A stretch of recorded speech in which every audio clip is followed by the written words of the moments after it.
pondo sa edukasyon. Kaya mga kabataan, patuloy ang ating laban. Hindi na ba tayo matahimik? Mga kabataan, at kasama ang iba't ibang sektor ng masa. Magkaisa po tayo upang ipanawagan ang laban sa korupsyon at laban sa kawalan ng lugar. Kaya mga kabataan, muli, edukasyon, edukasyon! Karapatan ang mamamayan! Karapatan ng mamamayan! Edukasyon! Edukasyon!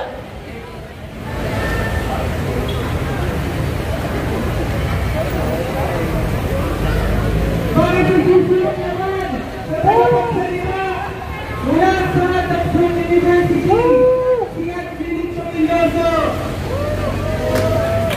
Alam ba kayo mga kabahan? Karapatan ang mamamayan! Edukasyon! Edukasyon! Nandito po ang kabataan na kawawan sa korupsyon. Papagkalalang araw po sa lahat. Nandito po kami. Hindi bilang mga pag-aaral namin. Hindi bilang mga mamamayan sa kawawan na kasinungalingan, kasinungalingan, at kawalan ng pagkakabago ng gobyerno. Tama ba yun? Sama-sama na kami. Ang mga official na inuuna ang sila ng pinakabayan. Tama ba yun? Tama mo! Tawang-tawa na kami!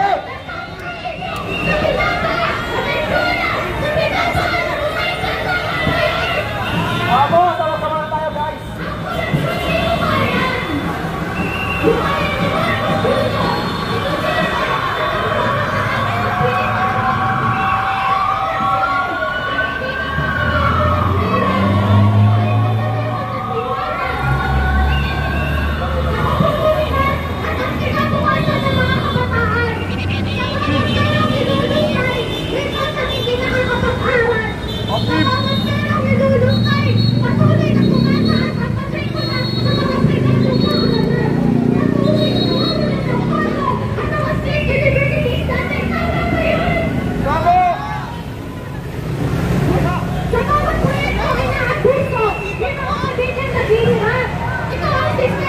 Paulit-ulit na naglulubog sa atin. Ngunit tandaan, ang kabataan hindi na kami tinulubog gawin. Tayo ang magwawa, ang magwawasak sa bilang sistema. Tama ba yun? Tama! Burokratik, kapitalista! Ilasok! Tawa-tawa! Bilang kabataan, hindi natin ang lakas na bagong pag-asa. Ang pagbabago, hindi na magsisimula yan sa Kongreso o sa Malacanang. Magsisimula ito sa atin, sa bawat kabataan sa pumigti para sa katotohanan. Sa bawat korupsyon na nangyayari. May mukha ito. Mukha yan. Sa bawat na nakikita natin. Matatanda. Nalutulog sa lansangan.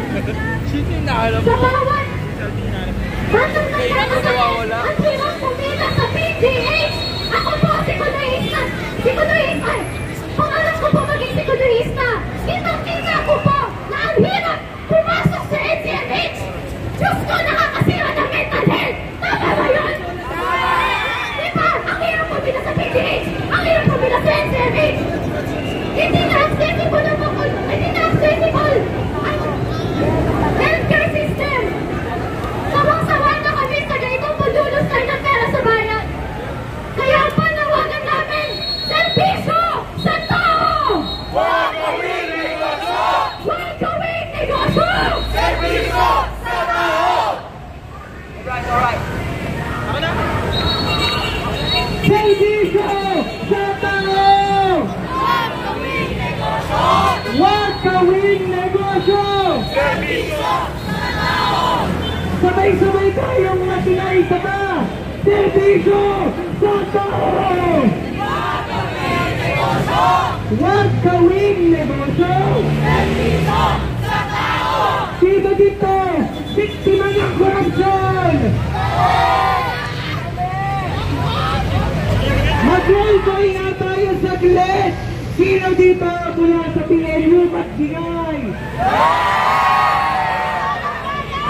Sino dito mula sa PUP magbigay?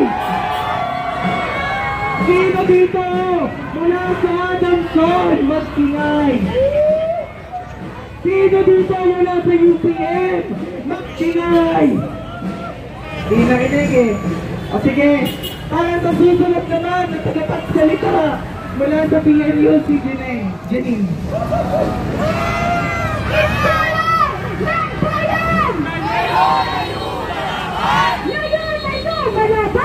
Iskola ng bayan! Mula pagtuwang Venezuela, ang nagsalat ng lahat ng kabataan ay tutungo sa Venezuela upang hiling ang Rehimeng Marcos Jr. kasama ang mga tangkot, pangalawang at pangatson. Hinihilang lang tayo ng Administrasyong Marcos Duterte na naglaan ito ng napakalaking pondo sa edukasyon na halagang 1.3 or 1.2 billion. Ngunit hindi pa rin ito nakakasapat na tunay na pangangailangan natin sa sektor ng edukasyon. Kabilang na ang ating kasalukuyang danas na tumigirit ang presyo ng ating mga bilihin simula sa ating pagkain, sa mataas na bayarin, sa edukasyon, sa tuition fee, maging sa pagtaas ng pasahe. Nasampasan ito ng maraming estudyante at hindi natin maaalis ang galit ng kabataan hanggang hindi napapataysik ang Rehimeng Marcos Jr. Hinog na ang galit ng mamamayan, ang mga scholar ng bayan, ang kabataan, ang estudantehan at ang mamamayan mula sa iba't ibang sektor.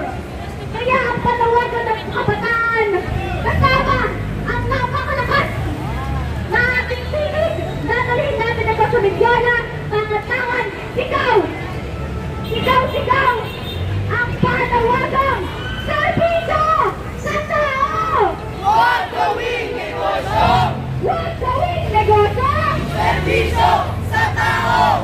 Edukasyon! Karapatan ng mamamayan! Karapatan ng mamamayan! Edukasyon! Maraming salamat po.